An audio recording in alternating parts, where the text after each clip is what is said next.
Assalamualaikum warahmatullahi wabarakatuh. Jumpa lagi dengan saya Beta Sugiharso di channel YouTube Beta Terapi. Kali ini di part 2 ya, terkait dengan complementary alternatif terapi dalam keperawatan. Baik teman-teman, pastikan teman-teman ketika melihat video ini sudah melihat video part satunya ya, supaya nyambung. Jadinya nggak tiba-tiba kok masuk ke area yang seolah ada awalnya gitu. Baik teman-teman, nah kali ini kita kembali belajar tentang terapi komplementer alternatif ya, lebih spesifiknya terapi komplementer dalam intervensi keperawatan. Baik, kalau kemarin sudah saya sampaikan ya terkait dengan apa itu perawat ya. Kalau melihat di ini PowerPoint-nya ya yang ada di belakang saya ini ya, perawat itu apa? Tentunya kalau sudah jadi perawat pasti sudah tahu bahwa seorang perawat itu seorang profesional ya, yang memberikan layanan, yang merawat pasien ya dalam hal kesehatan tentunya ya, yang sudah lulus dari pendidikan tinggi. Nah, baik itu di dalam negeri ataupun di luar negeri, teman-teman. Tentu teman-teman perawat ya, sekarang kan ada perawat yang dari D3 ya, ada yang dari S1 nurse ya, ada yang sudah S2, bahkan ada yang S3. Saya dulu perawat mulai meniti profesi sebagai seorang perawat, saya mulai dari SPK, Sekolah Perawat Kesehatan. Dan kalau kita mundur lagi ke masa lalu, ya itu ada lebih senior lagi ya, yang lebih awal lagi permulaannya ya, itu perawat kesehatan dulu sebelum SPK itu ada. Nah namun sekarang sekolah perawat kesehatan sudah konversi ya, naik level di D3 keperawatan. Jadi sekarang perawat minimal itu di D3 keperawatan.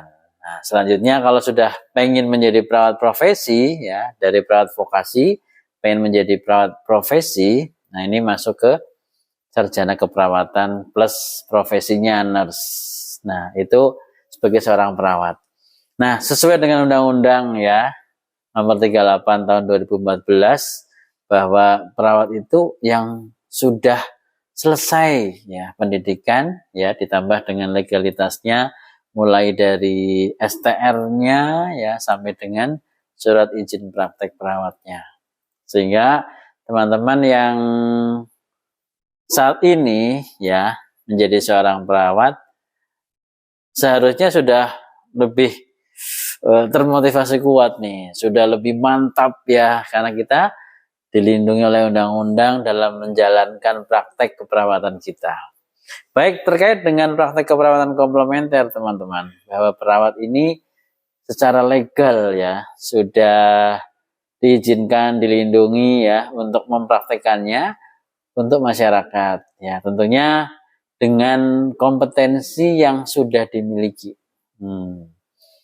Nah, kalau kita lihat di Undang-Undang Keperawatan ya, Undang-Undang nomor 38 tahun 2014 ya, keperawatan itu apa? Nah, keperawatan adalah kegiatan memberikan asuhan ya, asuhan kepada gak hanya individu saja ya, tapi juga keluarga, kelompok, masyarakat. Nah, di sini nih, baik dalam keadaan sehat ya, ataupun sakit, teman-teman. Jadi perawat itu lingkupnya tidak hanya kita ngerawat yang sakit saja di rumah sakit. Nah, ini lingkup yang sebagian ya. Justru yang lebih luas adalah merawat orang-orang yang sehat. Nah, kira-kira bagi teman-teman ya, kalau kita tahu perawat ya, teringat perawat ya, kepikirannya wah dia merawat di rumah sakit, infus ya, nyuntik gitu ya, terus apa lagi, bantu pasien saat menjalani kondisi sakitnya. Padahal perawat secara luas itu melayani mulai dari individu sampai dengan masyarakat ya, baik yang sakit ataupun yang sehat, teman-teman. Jadi kita fokusnya lebih luas banget ya itu. Artinya apa? Secara profesional perawat itu bisa memberikan layanan berupa asuhan keperawatan, mulai dari pengkajian sampai dengan evaluasi ya. Ini rangkaian ini dilakukan untuk apa? Untuk mempertahankan seorang berada pada kondisi kesehatan yang optimal. Oke ya. Oke perawat ya. Artinya apa? Perawat itu benar-benar luar biasa ya, melingkupi semua aspek ya, semua area ya. Artinya apa? Mulai dari bayi dalam kandungan itu dalam kondisi sakit atau sehat itu kita bisa masuk di dalamnya sampai lahir, sampai dengan saat usia balita, anak-anak ya, sampai remaja dewasa, sampai usia tua ya, bahkan sampai menjelang ajal pun perawat bisa memberikan asuhan. Artinya apa? Kalau kita bicara tentang asuhan keperawatan, areanya luas ya, dari mulainya kehidupan sampai berakhirnya kehidupan di dunia ini. Bahkan perawat ketika kita mendampingi pasien dalam kondisi terminal menjelang ajal, kita juga bisa ikut menghantarkan pasien ya.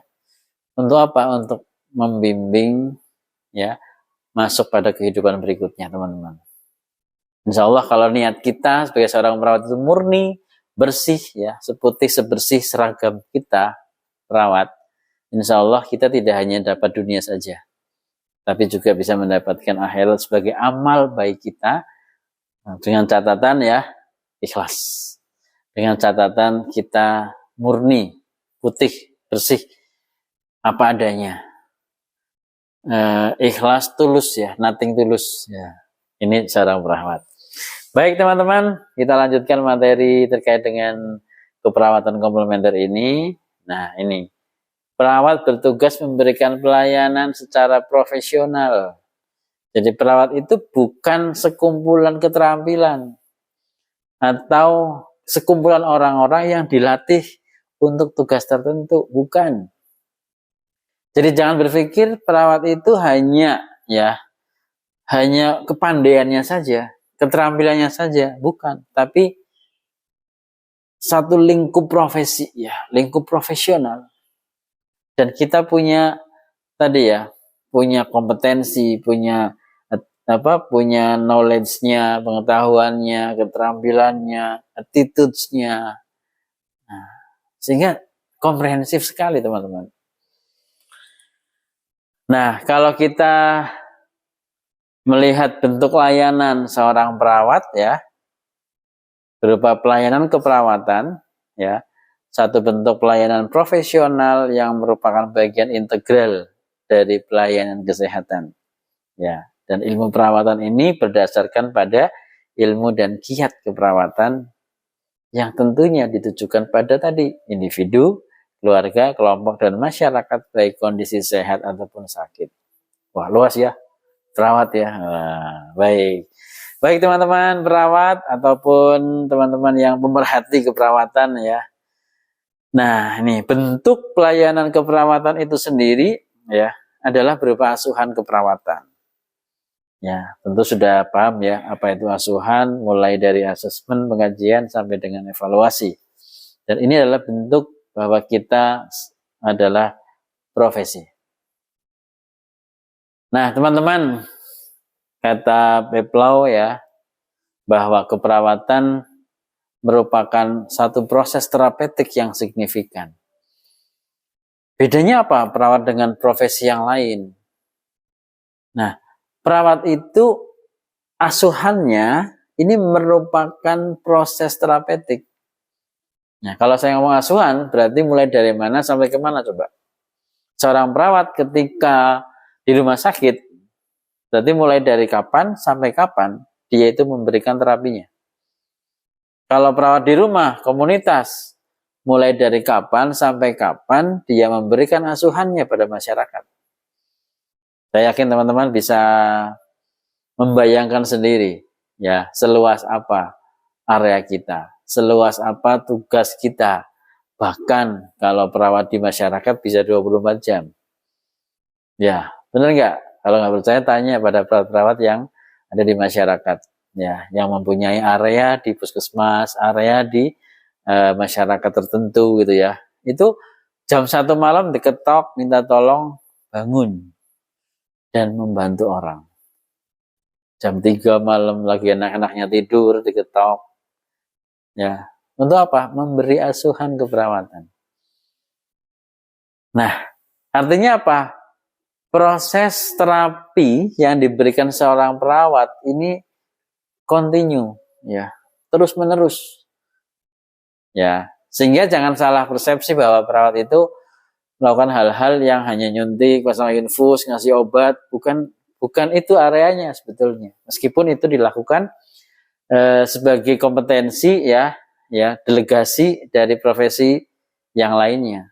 Namun justru tugas seorang perawat yang sesungguhnya, ini menjalankan asuhan tadi. Asuhan itu fokusnya pada apa? Pada kebutuhan pasien. Misalnya pasien yang nyeri, bagaimana cara kita membantu dia nyeri.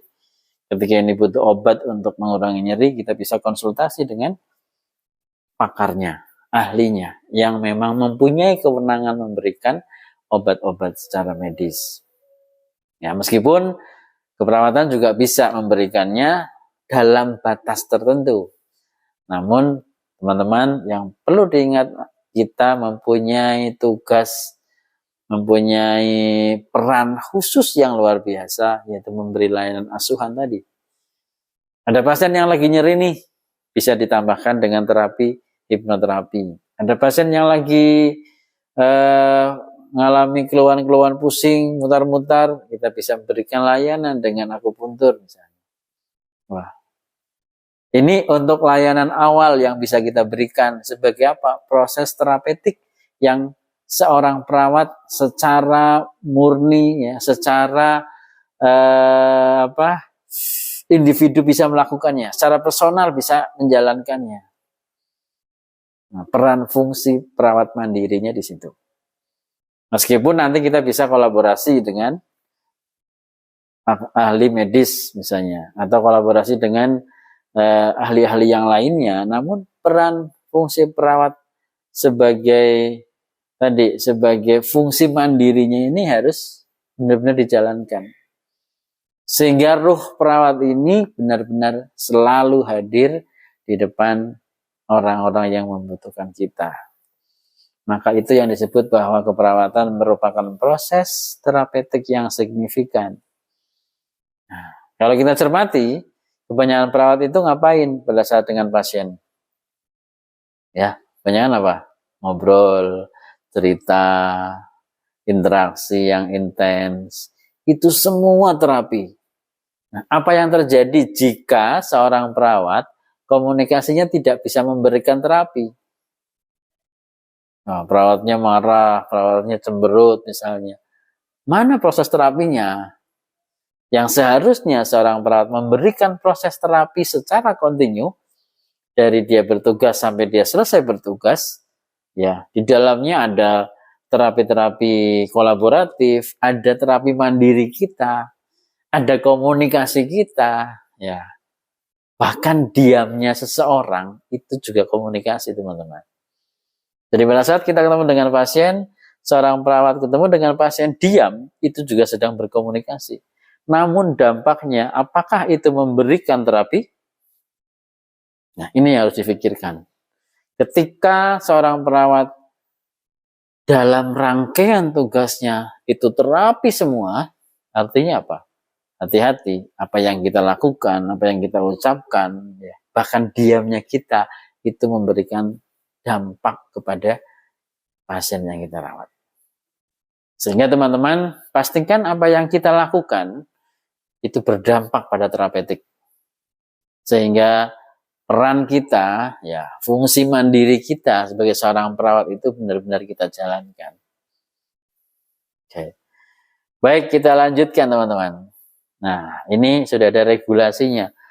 Ya, dulu ya awal-awalnya belum ada undang-undang keperawatan 2014 ya, atau awal-awalnya masih ada pengobatan tradisional ya, terapi-terapi seperti akupuntur, akupressure, refleksi, bekam, terus hipnoterapi, pijat ya, moksa, sauna, ya apalagi nih terapi-terapi yang lainnya ya, kerokan itu ya, itu masuk pada ranah tradisional. Itu pun sudah ada regulasinya, ada yang menaunginya, ada peraturan-peraturan pemerintah yang menaungi hal itu. Nah, setelah muncul undang-undang keperawatan, ya meskipun area tradisional masih terus berjalan, keperawatan juga mulai mengembangkan terkait dengan praktek keperawatan mandirinya.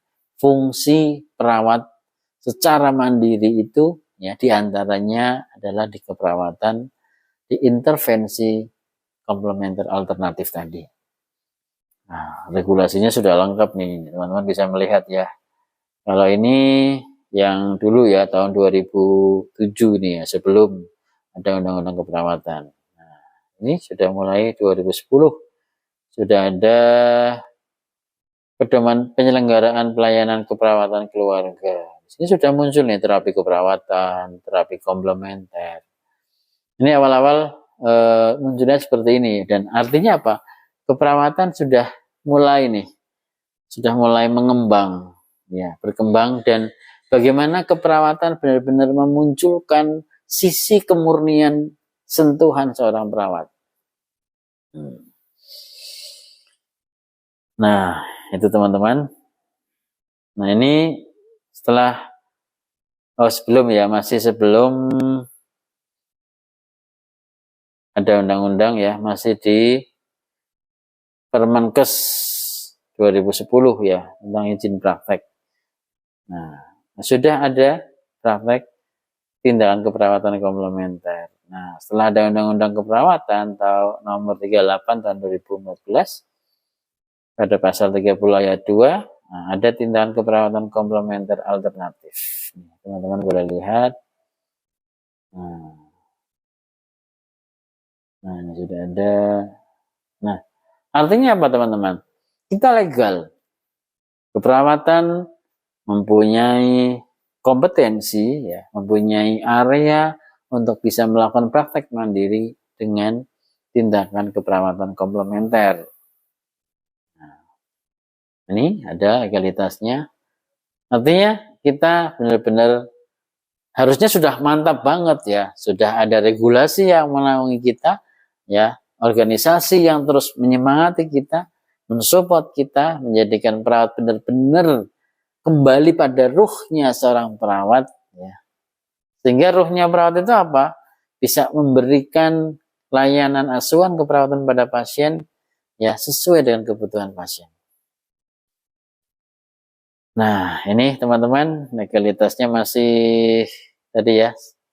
Kita biar tambah kuat nih, tambah yakin. Nah, ini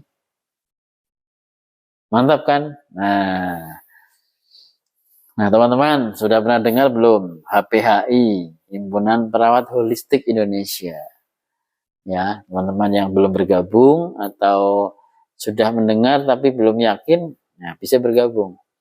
Bisa bergabung langsung ke ini, ada link pendaftarannya, atau juga boleh melalui beta terapi, nanti kami sampaikan ke pengurus HPHI. Gitu. Yang pasti, ya ini semuanya dalam lingkup kita di bawah, di dalam PPNI ya, di dalam organisasi besar PPNI ya, dan ini orang-orang yang berminat ya, senang ya, mendalami terkait dengan keperawatan komplementer alternatif. Nah, teman-teman, ini klasifikasi terapi-terapi apa yang bisa dilakukan dalam keperawatan. Ya, tentu kalau yang sudah pernah baca-baca sebelumnya, ya sudah belajar, ya sudah ya melihat apa saja sih yang masuk dalam terapi keperawatan komplementer. Nah, ini menurut Potter dan Perry 2009 itu terapi keperawatan yang terapi yang dapat diakses keperawatan menurut NCCM itu ada terapi relaksasi, meditasi, dan pernafasan. Ya, ada bio-neurofeedback, thoughts terapi, chiropraktik, traditional Chinese medicine, akupuntur, dan terapi herbal. Nah, ini menurut National Center for Complementary and Alternative Medicine dan National Institute of Health, ya, bahwa terapi komplementer alternatif itu dibagi menjadi 5 kategori, yaitu alternative medical system, mind body intervention, biological based therapy, manipulative and body based method, dan energi terapi. Nah, kalau di Indonesia, ya, ini ada 6 area nih. Pertama, mind and body intervention, alternative system of medical practice, ada manual healing method, ya, pharmacological and biological treatment, diet and nutrition for prevention and treatment, and unclassified diagnostic and treatment method. Nah, ini penggolongannya terkait dengan terapi komplementer alternatif. Nah, ini ya contoh-contohnya alternatif medical system itu apa saja yang bisa dilakukan. Akupuntur, ayurveda, homeopati, naturopati, ya ini masuk di komplementer. Nah, tinggal nanti dalam keperawatan akan berbentuk seperti apa nih. Nah, ini contohnya terapi-terapi akupuntur dan moksibasi. Teman-teman bisa melihat di channel YouTube ini atau bisa melihat di video-video yang berikutnya ya. Nanti akan kita ada video-video terkait dengan bagaimana sih akupuntur dilakukan, moksibasi dilakukan gitu ya. Ini ada bekam, ada moksa ya. Nah, ini terapi-terapi alamiah. Nah, ini yang kedua adalah mind body intervention. Nah, bagaimana? Di antaranya ada hipnoterapi di sini ya. Ada hipnoterapi, ada yoga, ada guided imagery, ada meditasi. Nah, ini contoh-contohnya. Yang ketiga ada biological based therapy, ada terapi diet dan herbal. Oke, nah ini yang keempat ada manipulative and body based method, ada acupressure, chiropraktik, tai chi ya, terapi pijat dan terapi sentuhan ringan atau touch terapi. Nah, ini teman-teman bisa melihatnya. Nah, ini yang sekarang lagi banyak ya, lagi rame ini PAZ ya. Meskipun saat ini masih juga ada tadi ya, ada perbedaan pemahaman. Ini yang nantinya harus disatukan pemahamannya sehingga menjadi pemahaman yang selaras. Ya, saya yakin seperti dulu juga sama ya. Akupuntur juga berbeda pemahaman ya. Sekarang sudah diterima. Ada juga energi terapi ya. Pernah dengar ya tenaga dalam, terapi aura ya. Ini masuk dalam energi terapi yang bisa kita lakukan tanpa kita menggunakan hal-hal yang bersifat klinik ya. Kita bisa mengakses terapi-terapi ini secara ilmiah alamiah sehingga siapapun bisa ya, tidak harus melewati ritual-ritual khusus gitu ya. Nah, ini ada terapi ozon ya, hiperbarik ya, yang sudah ada di rumah sakit ya, atau institusi besar ya tentunya, karena ini alatnya perlu dipersiapkan dan harganya lumayan ya untuk terapi-terapi ini. Nah, baik teman-teman. Nah, kalau kita lihat ya terapi keperawatan komplementer alternatif yang bisa kita praktekkan diantaranya ini. Ini menurut Potter and Perry tahun 2010. Nah, ini masih kita pegang ya, karena secara umum terapi komplementer bahkan lebih luas dari ini. Ya, kalau lihat di jurnal ya, coba lihat di jurnal riset, jurnal artikel-artikel di luar. Kalau kita ketik komplementer alternatif terapi, wah sangat luas banget ya. Nah, ini, nah teman-teman, tentunya kemarin ya sampai saat ini juga masih masa pandemi ya, karena belum dicabut pandeminya. Untuk praktek mandiri di masa pandemi ya tetap kita berjalan ya. Meskipun kita harus menggunakan protokol yang ditetapkan supaya semuanya aman. Nah, ini protokolnya sehingga saat pandemi tahun 2019 awal 2020 ya, 2021 masih ramai gitu ya. Kita juga melakukan pembatasan. Sekiranya bisa melalui online terapinya, kita online. Sekiranya harus langsung ya kita harus sesuai dengan prosedur kesehatan yang berlaku. Nah, ini teman-teman, ini prokesnya ya, mewajibkan baik kita sebagai tenaga kesehatan ataupun pasien ya untuk tetap menjaga supaya tidak terjadi penularan. Nah, ini prokesnya, dan kita juga jadi mulai mengembangkan layanan ya terkait dengan terapi-terapi hipnoterapi. Kita bisa lakukan terapi online ya, sehingga ada terapi menggunakan Zoom ya. Waktu itu beberapa kelas-kelas terapi ya yang kita lakukan seperti itu. Tapi kalau untuk akupressure ya nggak bisa Zoom ya, karena kan harus secara fisik saya hadir, secara fisik saya lakukan terapi-terapi itu. Nah, ini untuk identitas saja ya. Bagi teman-teman yang nantinya menjalankan praktek keperawatan komplementer alternatif ini, yuk kita bareng-bareng kita bangun praktek mandiri keperawatan ini dengan rasa mantap, rasa percaya diri, dan keyakinan yang kuat dengan niatan kita secara tulus ikhlas ya, bersih gitu ya, untuk tadi menolong sesama. Yang lainnya bonus gitu ya. Tapi kita yang penting menolong sesama, memberi layanan sesuai dengan profesi kita, sesuai dengan lingkup kita. Jadi biar nggak nyebrang-nyebrang ya, sana-sana gitu ya. Kita juga sudah punya area kompetensi yang menurut saya ini sangat bermanfaat sekali untuk masyarakat. Saya mengatakan demikian karena apa? Karena saya mempraktekkan ini berarti sejak tahun 2000 ya.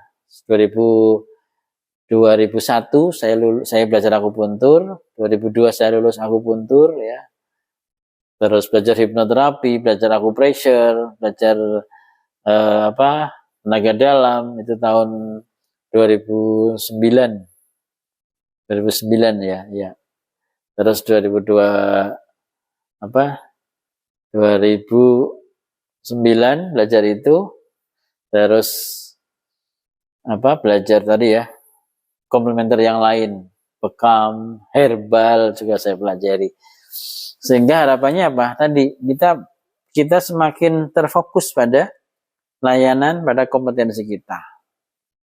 Supaya apa? Supaya kita memberi layanan sesuai dengan profesi kita. Itu saja. Aman, nyaman, tenang, manfaat ya, dan terakhir berkah. Mudah-mudahan. Nah, ini teman-teman izin prakteknya, saya ada 2 izin prakteknya. Yang pertama izin praktek pertama yaitu di institusi pemerintah ya. Alhamdulillah saya sebagai ASN saya tetap menjalankan kewajiban saya di institusi pemerintah di Rumah Sakit Margono Soekarno Purwokerto, dan SPP yang kedua saya di praktek mandiri ya, praktek mandiri keperawatan. Ini pun sebetulnya tadi bagian dari kontribusi yang saya berikan untuk masyarakat. Sehingga pada saat saya bisa memberi layanan terbaiknya di rumah sakit secara maksimal ya, pada saat saya pulang, saya juga ketika dimintai masyarakat untuk membantu keluhan mereka, membantu permasalahan kesehatan mereka secara legal, saya ada wadahnya. Ya, tentunya kita nggak ingin ya ketika kita pengen nolong orang, tapi kita ternyata nggak punya legalitas di rumah, sehingga kita juga nggak berani melakukan intervensi. Nah, harapannya aman buat semua. Pada saat kita di rumah sakit, di layanan kesehatan utama, ya kita juga optimal, ya. Saat kita pulang, saat dimintai pertolongan oleh orang-orang sekitar, kita punya kewenangan. Itu saja teman-teman. Nah, ini flyer-flyer terkait dengan training-training ya yang dilakukan ya di beberapa kota. Tujuannya juga sama, memberikan manfaat, menebar silaturahim juga ya, semakin banyak saudara, banyak kawan, kita bisa saling sharing ya keilmuan dan belajar bersama. Nah, baik teman-teman, itu terkait dengan keperawatan komplementer ya secara umum ya. Nanti pada sesi-sesi berikutnya kita akan membahas satu persatu, misalnya terkait dengan hipnoterapi. Terus nanti terkait dengan akupuntur, terkait dengan acupressure, ya, bekam, herbal, dan yang lainnya. Supaya apa? Supaya tadi kita bisa share keilmuan ya. Kalau di YouTube ini kan free ya. Ya, semua bisa nonton siapapun ya, dan boleh diskusi juga seperti itu. Baik teman-teman, saya kira itu untuk pertemuan di sesi kedua ini terkait dengan keperawatan komplementer alternatif ya.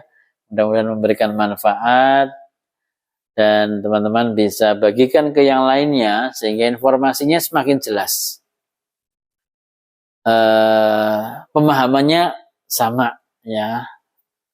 Kadang-kadang ada yang paham ini sehingga terjadi miskomunikasi. Oke, demikian teman-teman, kita ketemu lagi di kelas berikutnya.